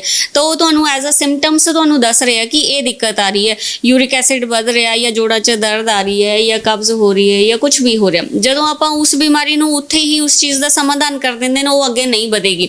ਲੇਕਿਨ ਜੇ ਆਪਾਂ ਉਸ ਚੀਜ਼ ਦਾ ਸਮਾਧਾਨ ਹੀ ਨਹੀਂ ਕੀਤਾ, ਮੰਨ ਲਓ ਕਬਜ਼ ਦੀ ਆਪਾਂ ਗੱਲ ਕਰ ਲਈਏ, ਕਬਜ਼ ਰਹਿ ਰਹੀ ਹੈ, ਬਹੁਤ ਟਾਈਮ ਤੋਂ ਰਹਿ ਰਹੀ ਹੈ, ਔਰ ਆਪਾਂ ਉਹਨਾਂ ਕੋਈ ਵੀ ਹੱਲ ਨਹੀਂ ਕਰ ਰਹੇ, ਤਾਂ ਕੀ ਹੋਏਗਾ? ਉਹ ਕਬਜ਼ ਜਿਹੜੀ ਹੈ ਅੰਦਰ ਸੜਦੀ ਰਹੇਗੀ, ਕਿਤੇ ਨਾ ਕਿਤੇ ਅੰਤਾਂ ਨੂੰ ਸੜਾਏਗੀ, ਤੁਹਾਡਾ ਖੂਨ ਗੰਦਾ ਕਰੇਗੀ, ਔਰ ਉਸ ਦੇ ਨਾਲ ਹੀ ਬਹੁਤ ਸਾਰੀਆਂ ਬਿਮਾਰੀਆਂ ਸ਼ੁਰੂ ਹੋ ਜਾਣਗੀਆਂ, ਕਾਫੀ ਤਰ੍ਹਾਂ ਦੀਆਂ ਬਿਮਾਰੀਆਂ ਸ਼ੁਰੂ ਹੋ ਜਾਣਗੀਆਂ। ਤੇ ਆਪਾਂ ਕਿਸੇ ਵੀ ਬਿਮਾਰੀ ਨੂੰ, ਚਾਹੇ ਛੋਟੀ ਹੋਵੇ ਵੱਡੀ ਹੋਵੇ, ਉਹਨੂੰ ਸਪਰੈਸ ਨਾ ਕਰੀਏ, ਉਹਨੇ ਉੱਥੋਂ ਦਵਾਈਏ ਨਾ ਜਾਂ ਨਜ਼ਰਅੰਦਾਜ਼ ਨਾ ਕਰੀਏ, ਉਹਦਾ ਉਪਚਾਰ ਇਲਾਜ ਕਰਾਈਏ। ਉਹਦੇ ਨਾਲ ਕੀ ਹੁੰਦਾ ਕਿ ਤੁਸੀਂ ਆਉਣੇ ਵਾਲੀਆਂ ਹੋਰ ਬਿਮਾਰੀਆਂ ਤੋਂ ਬਚ ਸਕਦੇ ਹੋ। ਅੱਛਾ ਮੈਮ, ਜਦੋਂ ਮੈਂ ਗੱਲ ਕੀਤੀ ਸੀਗੀ ਵੀ ਪੇਸ਼ੈਂਸ ਨਹੀਂ ਰਿਹਾ ਹੈ ਨਾ, ਵੀ ਜੇ ਆਪਾਂ ਆਯੁਰਵੇਦਾ ਟਰਮ ਦੇ ਵਿੱਚ ਗੱਲ ਕਰੀਏ, ਆਯੁਰਵੇਦਾ ਮੈਡੀਸਿਨ ਦੇ ਵਿੱਚ ਗੱਲ ਕਰੀਏ, ਵੀ ਜੋੜਾਂ ਦੇ ਦਰਦ ਦਾ ਜਿਹੜਾ ਇਲਾਜ ਕੀਤਾ ਜਾਂਦਾ ਦਵਾਈਆਂ ਦੇ ਉਹਦੇ ਤੇ ਵੀ ਕਿੰਨਾ ਕੁ ਲੌਂਗ ਟਰਮ ਹੈ? ਦੇਖੋ, ਇਹ ਡਿਪੈਂਡ ਕਰਦਾ ਹੈਗਾ ਕਿ ਤੁਹਾਨੂੰ ਬਿਮਾਰੀ ਕਿੱਦਾਂ ਦੀ ਹੈਗੀ ਔਰ ਕਿੰਨੇ ਟਾਈਮ ਪੁਰਾਣੀ ਹੈਗੀ। ਜੇ ਤੁਹਾਨੂੰ 20-25 ਸਾਲ ਤੋਂ ਕੋਈ ਕਿਸੇ ਤੁਸੀਂ ਸਮੱਸਿਆ ਨਾਲ, ਰੋਗ ਨਾਲ ਜੂਝ ਰਹੇ ਹੋ, ਤਾਂ ਤੁਸੀਂ ਇਹ ਉਮੀਦ ਨਹੀਂ ਕਰ ਸਕਦੇ ਕਿ ਆਯੁਰਵੇਦ ਚਮਤਕਾਰ ਕਰੇਗਾ। ਆਪਾਂ ਇੱਥੇ ਝਾੜ ਫੂਕ ਨਹੀਂ ਕਰਨੀ ਹੈਗੀ ਕਿ ਤੁਸੀਂ 2 ਮਿੰਟਾਂ 'ਚ ਜਾਂ 2 ਦਿਨਾਂ 'ਚ ਠੀਕ ਹੋ ਜਾਓਗੇ, ਹੈ ਨਾ। ਨੈਚੁਰਲੀ ਅੰਡਰਸਟੂਡ ਹੁੰਦੀਆਂ ਚੀਜ਼ਾਂ ਕਿ 20 ਸਾਲ ਤੋਂ ਤੁਸੀਂ ਕਿਸੇ ਗੰਭੀਰ ਬਿਮਾਰੀ ਨਾਲ ਪਰੇਸ਼ਾਨ ਹੋ ਤਾਂ ਤੁਸੀਂ ਕਿਵੇਂ ਮਹੀਨੇ 'ਚ ਠੀਕ ਹੋ ਜਾਓਗੇ। ਲੇਕਿਨ ਜੇ ਤੁਹਾਨੂੰ ਬਿਮਾਰੀ ਹੀ ਹੌਲੀ ਹੋਣੀ 5-6 ਮਹੀਨਿਆਂ ਤੋਂ ਜਾਂ ਸਾਲ ਤੋਂ ਸ਼ੁਰੂ ਹੋਈ ਹੈ, ਤਾਂ ਡੈਫੀਨੇਟਲੀ ਤੁਸੀਂ 2 ਜਾਂ 3 ਮਹੀਨਿਆਂ 'ਚ ਬਿਲਕੁਲ ਪੂਰੀ ਤਰ੍ਹਾਂ ਠੀਕ ਹੋ ਜਾਓਗੇ। ਔਰ ਲੰਬਾ ਇਲਾਜ ਚੱਲਦਾ ਹੈ ਉਹਨਾਂ ਬਿਮਾਰੀਆਂ ਦਾ, ਚੱਲਦਾ ਹੈ ਜਿਹੜੀਆਂ ਕ੍ਰੋਨਿਕ ਡਿਜ਼ੀਜ਼ਸ ਦੇ ਅੰਤਰਗਤ ਆਉਂਦੀਆਂ ਨੇ। ਜਿਵੇਂ ਗਠੀਆ ਹੋ ਗਿਆ, ਲੰਬਾ ਇਲਾਜ ਚੱਲੇਗਾ, ਜਾਂ ਫਿਰ ਗੋਡਿਆਂ ਦੀ ਦਰਦ ਤੁਹਾਨੂੰ 15-20 ਸਾਲਾਂ ਤੋਂ ਹੈ, ਲੰਬਾ ਇਲਾਜ ਚੱਲੇਗਾ। ਤੁਹਾਨੂੰ ਅਸਥਮਾ ਦੀ ਪ੍ਰੋਬਲਮ 20-25 ਸਾਲਾਂ ਤੋਂ ਹੈ ਜਾਂ ਜੰਮਦਿਆਂ ਨੂੰ ਹੀ ਹੈ, ਤਾਂ ਥੋੜਾ ਲੰਬਾ ਚੱਲ ਸਕਦਾ ਹੈ। ਲੇਕਿਨ ਉਹਦੇ 'ਚ ਵੀ ਡਿਪੈਂਡ ਕਰਦਾ ਹੈ ਕਿ ਤੁਸੀਂ ਕਿੰਨਾ ਕੁ ਪਰਹੇਜ਼ ਕਰ ਰਹੇ ਹੋ। ਜੇ ਤੁਹਾਨੂੰ ਦਵਾਈਆਂ ਦੇ ਨਾਲ ਪਰਹੇਜ਼ ਦੱਸਿਆ ਤਾਂ ਤੁਹਾਨੂੰ ਬਹੁਤ ਜਲਦੀ ਫਰਕ ਪੈ ਜਾਏਗਾ। ਪਰਹੇਜ਼ ਦੱਸਣੇ ਦਾ ਮਤਲਬ ਹੀ ਇਹ ਹੁੰਦਾ ਹੈਗਾ, ਆਪਾਂ ਖਾਣਾ ਉੱਦਾਂ ਦਾ ਦੱਸਦੇ ਨੇ ਜਿਹੜਾ ਐਜ਼ ਅ ਮੈਡੀਸਨ ਵਰਕ ਕਰਦਾ ਹੈ। ਜਿਵੇਂ ਕਹਾਂ ਵੀ ਇੱਕ ਚੰਗਾ ਖਾਣ ਪਾਣ, ਇਸ ਚੀਜ਼ਾਂ ਤੋਂ ਬਚਣ ਲਈ ਕੀ ਹੋ ਸਕਦਾ ਹੈ? ਦੇਖੋ, ਆਯੁਰਵੇਦ ਇੱਕ ਬਹੁਤ ਵਾਸਟ ਸਬਜੈਕਟ ਹੈ। ਖਾਣਾ ਇੱਕੋ ਹੀ ਖਾਣਾ ਹਰ ਕਿਸੇ ਲਈ ਨਹੀਂ ਬਣਿਆ ਹੋਇਆ। ਜਿਵੇਂ ਹੁਣ ਮੈਂ ਤੁਹਾਡੀ ਗੱਲ ਕਰਾਂ ਤਾਂ ਤੁਹਾਨੂੰ ਕਫ ਬੇਸਡ ਖਾਣਾ ਨਹੀਂ ਖਾਣਾ ਚਾਹੀਦਾ, ਕਿਉਂਕਿ ਤੁਸੀਂ ਖਾਓਗੇ ਤਾਂ ਤੁਹਾਡਾ weight put on ਹੋ ਜਾਏਗਾ। ਠੀਕ ਹੈ, ਜਿਹੜਾ ਹੁਣ ਪਤਲਾ ਪਰਸਨ ਹੈਗਾ, ਕੋਈ ਪਤਲਾ ਹੈਗਾ, ਉਹਨੂੰ ਕਫ ਬੇਸਡ ਹੀ ਖਾਣਾ ਚਾਹੀਦਾ ਸੋ ਦੈਟ ਕਿ ਉਹ weight gain ਕਰੇ। ਇਸ ਕਰਕੇ ਆਯੁਰਵੇਦ 'ਚ ਖਾਣਾ ਪੀਣਾ ਹਰ ਕਿਸੇ ਦਾ ਅਲੱਗ ਤੋਂ ਹੈਗਾ, ਕਿਉਂਕਿ ਆਪਣੀ ਪ੍ਰਕਿਰਤੀ ਹਰ ਕਿਸੇ ਦੀ ਇੱਕ ਦੂਜੇ ਤੋਂ ਭਿੰਨ ਹੈਗੀ। ਆਪਣਾ ਸਿਸਟਮ ਕੈਲਰੀਜ਼ ਵਾਲਾ ਸਿਸਟਮ ਨਹੀਂ ਹੁੰਦਾ, ਕਿਉਂਕਿ ਕੋਈ ਤੁਸੀਂ ਦੇਖਿਆ ਹੋਣਾ ਕਿ ਕੋਈ ਇੱਕ ਬ੍ਰੈਡ ਜਾਂ ਇੱਕ ਟੋਸਟ ਬਹੁਤ ਛੇਤੀ ਪਚਾ ਲੈਂਦਾ ਹੈ, ਔਰ ਕੋਈ ਕਹਿੰਦਾ ਕਿ ਮੈਂ ਤਾਂ ਖਾ ਲਿਆ, ਮੈਂ ਸਾਰਾ ਦਿਨ ਕੁਝ ਨਹੀਂ ਖਾਣਾ, ਮੈਨੂੰ ਭੁੱਖ ਨਹੀਂ ਲੱਗ ਰਹੀ। ਤੇ ਇਹ ਡਿਪੈਂਡ ਕਰਦਾ ਹੈਗਾ ਆਪਣਾ ਬਾਡੀ ਕਨਸਟੀਟਿਊਸ਼ਨ ਦੇ ਅੰਡਰ। ਲੇਕਿਨ ਫਿਰ ਵੀ ਆਪਾਂ ਸਿੰਪਲ ਆਮ ਭਾਸ਼ਾ 'ਚ ਗੱਲ ਕਰੀਏ ਤਾਂ ਆਪਾਂ ਨੂੰ ਫਲ ਬਹੁਤ ਜ਼ਿਆਦਾ ਖਾਣੇ ਚਾਹੀਦੇ, ਸੈਲਡ ਖਾਣਾ ਚਾਹੀਦਾ, ਸੂਪ ਲੈਣਾ ਚਾਹੀਦਾ, ਜਾਂ ਫਿਰ ਡਰਾਈ ਫਰੂਟ ਰਾਤ ਨੂੰ ਭਿਗੋ ਕੇ ਲੈਣੇ ਚਾਹੀਦੇ। ਉੱਦਾਂ ਨਹੀਂ ਖਾਣੇ ਚਾਹੀਦੇ, ਉੱਦਾਂ ਉਹ ਐਜ਼ ਅ ਪੋਇਜ਼ਨ ਵਰਕ ਕਰਦੇ ਨੇ। ਤੁਸੀਂ ਦੇਖਿਆ ਹੋਣਾ ਕਾਫੀ ਸਕਿਨ ਵਾਲੇ ਪੇਸ਼ੈਂਟਸ ਇੱਦਾਂ ਦੇ ਹੈਗੇ ਜਿਹੜੇ ਟੈਸਟ ਕਰਾਉਂਦੇ ਨੇ, ਉਹਨਾਂ ਨੂੰ ਐਲਰਜੀ ਨਿਕਲਦੀ ਹੈਗੀ ਕਿ ਆਪਾਂ ਨੂੰ ਆਲਮੰਡਸ ਨਾਲ ਆ ਗਈ, ਜਾਂ ਆਪਾਂ ਨੂੰ ਕਾਜੂਆਂ ਨਾਲ ਆ ਗਈ, ਆਪਾਂ ਇਹ ਡਰਾਈ ਫਰੂਟ ਨਾਲ ਆ ਗਈ, ਕਿਉਂਕਿ ਉਹ ਐਜ਼ ਅ ਪੋਇਜ਼ਨ ਐਕਟ ਕਰਦੇ ਨੇ। ਜਦੋਂ ਤੁਸੀਂ ਆਪਾਂ ਉਹਨੂੰ ਰਾਤ ਨੂੰ ਭਿਗੋ ਦਿੰਦੇ ਨੇ, ਉਹਦਾ ਪੋਇਜ਼ਨ ਵਾਲਾ ਸਬਸਟੈਂਸ ਸਾਰਾ ਨਿਕਲ ਜਾਂਦਾ ਹੈਗਾ, ਔਰ ਬੋਡੀ ਲਈ ਬਹੁਤ ਅੱਛੇ ਰਹਿੰਦੇ ਹੈਗੇ। ਤਾਂ ਇੱਦਾਂ ਦਾ ਜਿਹੜਾ ਨੈਚੁਰਲ ਫੂਡ ਹੈਗਾ, ਨੈਚੁਰਲ ਤਰੀਕੇ ਨਾਲ ਹੈਗਾ, ਬਹੁਤ ਜ਼ਿਆਦਾ ਕੁੱਕ ਨਹੀਂ ਹੈਗਾ, ਇੱਦਾਂ ਦੀਆਂ ਚੀਜ਼ਾਂ ਆਪਾਂ ਨੂੰ ਖਾਣੀਆਂ ਚਾਹੀਦੀਆਂ। ਅੱਛਾ ਮੈਮ, ਮੇਰਾ ਇੱਕ ਆਖਰੀ ਸਵਾਲ ਹੋਊਗਾ ਵੀ ਜਿਵੇਂ ਆਪਾਂ ਕਹਿੰਦੇ ਹੈਰੀਡਿਟਰੀ ਪ੍ਰੋਬਲਮ ਆ ਜਾਂਦੀ ਹੈ, ਵੀ ਜੇ ਮੈਂ ਗੱਲ ਕਰ ਲਾਂ ਵੀ ਕੀ ਇੱਕ ਮਾਂ ਤੋਂ ਜਿਹੜੀ ਇੱਕ ਬੱਚੇ ਨੂੰ ਬਿਮਾਰੀ ਜਿਹੜੀ ਹੈ ਉਹਦੇ ਖੂਨ ਦੇ ਵਿੱਚ ਜਾਂ ਜੀਨਸ ਦੇ ਵਿੱਚ, ਜੇ ਮੈਂ ਗੱਲ ਕਰ ਲਾਂ ਵੀ ਉਸ ਚੀਜ਼ ਦਾ ਵੀ ਡਰ ਹੈਗਾ ਹੈ ਵੀ ਟ੍ਰਾਂਸਫਰ ਹੋ ਸਕਦੀਆਂ ਨੇ? ਦੇਖੋ, ਗਠੀਏ ਦੀ ਜੇ ਆਪਾਂ ਗੱਲ ਕਰੀਏ ਤਾਂ ਕੁਝ ਹੱਦ ਤੱਕ ਕਈ ਵਾਰੀ ਹੋ ਜਾਂਦਾ ਹੈ, ਜੈਨੇਟਿਕ ਡਿਫਾਰਮਿਟੀ ਆ ਜਾਂਦੀ ਹੈ, ਲੇਕਿਨ ਉਹ ਇੱਕ ਬਹੁਤ ਬੜੇ ਲੈਵਲ ਤੱਕ ਨਹੀਂ ਹੈਗੀ, ਉਹਦਾ ਹਾਰਡਲੀ ਰੇਸ਼ੋ 2-4% ਹੈ। ਹੈਰੀਡਿਟਰੀ ਜ਼ਰੂਰ ਹੋ ਸਕਦਾ। ਹੈਰੀਡਿਟਰੀ ਤੁਹਾਨੂੰ ਸਮਝਣਾ ਪਏਗਾ ਕਿ ਕਿਸ ਚੀਜ਼ ਨੂੰ ਹੈਰੀਡਿਟਰੀ ਆਪਾਂ ਕਹਿੰਦੇ ਨੇ। ਬੋਲਣੇ ਦਾ ਮਤਲਬ ਇਹ ਕਿ ਇੱਕ ਪਰਿਵਾਰ 'ਚ 5 ਬੰਦੇ ਰਹਿੰਦੇ ਹੈਗੇ, ਆਪਣੇ ਪਰਿਵਾਰ ਦਾ ਹੀ ਖਾਣਾ ਪੀਣਾ ਸਹੀ ਨਹੀਂ ਹੈਗਾ। ਹੋ ਸਕਦਾ ਕਿ ਮਦਰ ਨੂੰ ਗਠੀਆ ਹੋਵੇ ਤੇ ਫਾਦਰ ਨੂੰ ਹੋ ਸਕਦਾ ਆਸਥਮਾ ਹੋਵੇ, ਬੱਚਿਆਂ ਨੂੰ ਹੋ ਸਕਦਾ ਸਕਿਨ ਦੀ ਕੋਈ ਪ੍ਰੋਬਲਮ ਹੋਵੇ, ਕਿਉਂਕਿ ਆਪਣਾ ਖਾਣਾ ਪੀਣਾ ਸਾਰਿਆਂ ਦਾ ਉਹੀ ਹੈ। ਹਾਲੇ ਵੀ ਆਪਣਾ ਕਲਚਰ ਉਹੀ ਹੈ ਕਿ ਜਿਹੜਾ ਵੀ ਬਣਿਆ ਉਹ ਸਾਰਿਆਂ ਨੇ ਰਲ ਮਿਲ ਕੇ ਖਾ ਲੈਣਾ ਹੈ, ਜਿਵੇਂ ਵੀ ਖਾਣਾ ਹੈਗਾ। ਤਾਂ ਉਸ ਚੀਜ਼ ਨੂੰ ਆਪਾਂ ਹੈਰੀਡਿਟਰੀ ਕੰਸੈਪਟ 'ਚ ਲੈ ਲੈਂਦੇ ਨੇ। ਲੇਕਿਨ ਬਿਮਾਰੀਆਂ ਇਹ ਜ਼ਰੂਰ ਅਲੱਗ-ਅਲੱਗ ਫਾਰਮ 'ਚ ਹੀ ਆ ਜਾਂਦੀਆਂ ਨੇ। ਕਈ ਵਾਰੀ ਇੱਕ ਹੀ ਪਰਿਵਾਰ 'ਚ ਸਾਰਿਆਂ ਨੂੰ ਹੀ ਗਠੀਆ ਹੋ ਜਾਂਦਾ ਹੈ, ਕਈ ਵਾਰੀ ਇੱਕ ਪਰਿਵਾਰ ਨੂੰ ਕਿਸੇ ਨੂੰ ਗਠੀਆ, ਕਿਸੇ ਨੂੰ ਬੈਕ ਪੇਨ, ਕਿਸੇ ਨੂੰ ਸਪੌਂਡਲਾਈਟਿਸ, ਕਿਸੇ ਨੂੰ ਸਕਿਨ ਦੀ ਪ੍ਰੋਬਲਮ, ਸੋਰਾਇਸਿਸ। ਬਿਮਾਰੀਆਂ ਭਿੰਨ ਹੋ ਸਕਦੀਆਂ ਨੇ, ਲੇਕਿਨ ਬਿਮਾਰੀਆਂ ਤਾਂ ਹੈਗੀਆਂ ਨਾ, ਉਹ ਇੱਕ ਮੇਨ ਕਨਸੈਪਟ ਹੈ। ਤਾਂ ਤੁਹਾਨੂੰ ਉਸ ਰੂਟ ਤੇ ਵੀ ਵਰਕ ਕਰਨਾ ਪਏਗਾ ਕਿ ਤੁਹਾਡੇ ਫੈਮਿਲੀ ਦਾ ਕਿਤੇ ਨਾ ਕਿਤੇ ਖਾਣੇ 'ਚ ਕੋਈ ਚੀਜ਼ ਸਹੀ ਨਹੀਂ ਹੈਗੀ। ਉਹਦੇ 'ਚ ਸਾਰਿਆਂ ਤੋਂ ਵੱਡੀ ਜਿਹੜੀ ਚੀਜ਼ ਕੰਮ ਕਰਦੀ ਹੈ, ਪੰਜਾਬ 'ਚ ਜ਼ਿਆਦਾਤਰ ਲੋਕ ਦਾਲਾਂ ਬਹੁਤ ਜ਼ਿਆਦਾ ਖਾਂਦੇ ਨੇ। ਦਾਲਾਂ ਇੰਨੀਆਂ ਜ਼ਿਆਦਾ ਨਹੀਂ ਖਾਣੀਆਂ ਚਾਹੀਦੀਆਂ। ਆਲਮੋਸਟ 50 ਸਾਲ ਤੋਂ ਬਾਅਦ ਦਾਲਾਂ ਪਚਣਾ ਬੰਦ ਹੋ ਜਾਂਦੀਆਂ ਬਾਡੀ ਦੇ ਵਿੱਚ, ਔਰ ਹਾਈਲੀ ਐਸਿਡਿਕ ਵੀ ਹੁੰਦੀਆਂ ਹੈਗੀਆਂ, ਔਰ ਤੁਹਾਨੂੰ ਜੋੜਾਂ 'ਚ ਦਰਦਾਂ ਵੀ ਕਰਦੀਆਂ। ਦੂਜੀ ਗੱਲ, ਇੱਥੇ ਬਾਸੀ ਖਾਣੇ ਦਾ ਕੰਸੈਪਟ ਬਹੁਤ ਜ਼ਿਆਦਾ ਹੈ। ਅੱਜ ਬਣਾ ਕੇ ਰੱਖ ਲਿਆ, ਫ੍ਰਿਜ 'ਚ ਲਗਾਈ ਰੱਖਣਗੇ, 4 ਦਿਨ ਚਲਾਣਗੇ ਉਹਨੂੰ, ਰੋਜ਼ ਹੀ ਤੜਕਾ ਲਗਾ। ਆਟਾ ਅੱਜ ਗੁੰਨ ਲਿਆ, 3 ਦਿਨ ਚੱਲੇਗਾ। ਤੁਸੀਂ ਆਪ ਹੀ ਸੋਚੋ, ਤੁਸੀਂ ਹੁਣ ਆਟਾ ਗੁੰਨ ਕੇ ਰੱਖੋ, ਤੁਸੀਂ ਉਹਨੂੰ 4 ਘੰਟੇ ਬਾਅਦ ਦੇਖੋ ਆਟਾ ਕਾਲਾ ਪੈ ਜਾਂਦਾ। ਹਾਂ, ਤੇ ਇਹਦਾ ਮਤਲਬ ਕੀ ਹੋ ਰਿਹਾ ਕਿ ਡਿਕੇਇੰਗ ਪ੍ਰੋਸੈਸ 'ਚ ਜਾ ਰਿਹਾ ਨਾ ਕਿਤੇ ਖਰਾਬ ਹੋ ਰਿਹਾ, ਕਿਉਂਕਿ ਆਪਾਂ ਨੂੰ ਬਾਹਰੀ এনवायरमेंट 'ਚ ਕੀਟਾਣੂ ਜਾਂ ਪੈਰਾਸਾਈਟਸ ਇਸ ਤਰ੍ਹਾਂ ਦੀਆਂ ਚੀਜ਼ਾਂ ਨਹੀਂ ਦਿਖਦੀਆਂ, ਫੰਗਸ ਨਹੀਂ ਦਿਖਦੀ, ਲੇਕਿਨ ਐਕਚੁਅਲੀ ਉਹ ਹੁੰਦੀ ਹੈਗੀ। ਤੁਸੀਂ ਕਿਸੇ ਵੀ ਦਾਲ ਸਬਜ਼ੀ ਨੂੰ ਬਿਲਕੁਲ ਫ੍ਰਿਜ ਤੋਂ ਬਿਨਾਂ 2 ਦਿਨ ਬਾਹਰ ਰੱਖੋ, ਤੁਸੀਂ ਦੇਖੋਗੇ ਉਹਦੇ 'ਚ ਫਫੂੰਦੀ, ਜਿਹਨੂੰ ਆਪਾਂ ਕੀ ਕਹਿੰਦੇ ਨਾ, ਉੱਲੀ ਲੱਗ ਗਈ, ਤੇ ਉਹ ਖਰਾਬ ਹੋ ਜਾਂਦਾ ਚੀਜ਼ਾਂ। ਸਿਰਫ ਇੱਥੇ ਫ੍ਰਿਜ 'ਚ ਆਪਾਂ ਰੱਖਿਆ ਤਾਂ ਆਪਾਂ ਨੂੰ ਦਿਖ ਰਿਹਾ ਕਿ ਉਹ ਠੀਕ ਹੈ, ਲੇਕਿਨ ਐਕਚੁਅਲੀ ਉਹ ਹਾਂ ਬਹੁਤ ਜ਼ਿਆਦਾ ਉਹ ਐਜ਼ ਅ ਪੋਇਜ਼ਨ ਵਰਕ ਕਰਦਾ ਹੈ। ਫਿਰ ਉਹ ਸਰੀਰ 'ਚ ਕਿਤੇ ਨਾ ਕਿਤੇ ਬਿਮਾਰੀਆਂ ਦਾ ਹੀ ਰੂਪ ਲੈਂਦਾ ਹੈ।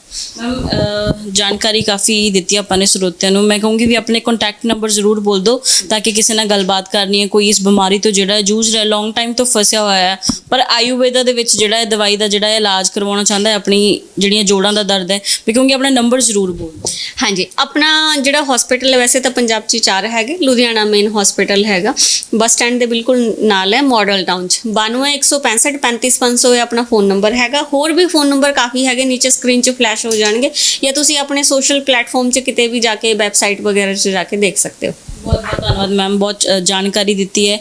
ਸੋ ਜਿਹੜੀ ਇਹ ਵੀਡੀਓ ਰਹੀ ਹੈ ਕਾਫੀ ਜਾਣਕਾਰੁਕ ਰਹੀ ਹੈ। ਘਰ ਘਰ ਦੇ ਵਿੱਚ ਜਿਹੜੀ ਹੈ ਜੋੜਾਂ ਦੀ ਦਰਦ ਦੀ ਬਿਮਾਰੀ ਜਿਹੜੀ ਹੈ ਬਹੁਤ ਜ਼ਿਆਦਾ, ਜੇ ਮੈਂ ਤੇਜ਼ ਰਫ਼ਤਾਰ ਨਾਲ ਕਹਾਂ ਤਾਂ ਬਹੁਤ ਤੇਜ਼ ਰਫ਼ਤਾਰ ਨਾਲ ਵੱਧ ਰਹੀ ਹੈ। ਤਾਂ ਸ਼ਾਇਦ ਮੇਬੀ ਫਿਜ਼ੀਕਲ ਐਕਟੀਵਿਟੀਜ਼ ਘੱਟ ਕੇ ਆਪਣਾ ਜਿਹੜਾ ਕੰਮ ਹੈ ਆਨਲਾਈਨ ਹੋਣ ਕਰਕੇ ਉਹ ਚੀਜ਼ ਦਾ ਜਿਹੜਾ ਬਹੁਤ ਇਫੈਕਟ ਪੈ ਰਿਹਾ ਹੈ। ਉਮੀਦ ਕਰਦੀ ਹਾਂ ਵੀਡੀਓ ਚੰਗੀ ਜ਼ਰੂਰ ਲੱਗੀ ਹੋਊਗੀ। ਸ਼ੇਅਰ ਜ਼ਰੂਰ ਕਰ ਦਿਓ, ਘਰ ਘਰ ਦੇ ਵਿੱਚ ਜਿਹੜੀ ਹੈ ਵੀਡੀਓ ਇਨਫੋਰਮੇਸ਼ਨ ਪਹੁੰਚਾ ਦਿਓ ਤਾਂ ਕਿ ਕਿਸੇ ਦੇ ਘਰ ਦੇ ਵਿੱਚ ਜੇ ਪ੍ਰੋਬਲਮ ਹੈ ਤਾਂ ਕਿ ਉਹ ਡਾਕਟਰਸ ਦੇ ਨਾਲ ਕੰਸਲਟ ਕਰ ਸਕਣ। ਮੈਨੂੰ ਹੇਮਨਪ੍ਰੀਤ ਕੌਰ ਨੂੰ ਦਿਓ ਇਜਾਜ਼ਤ। ਧੰਨਵਾਦ।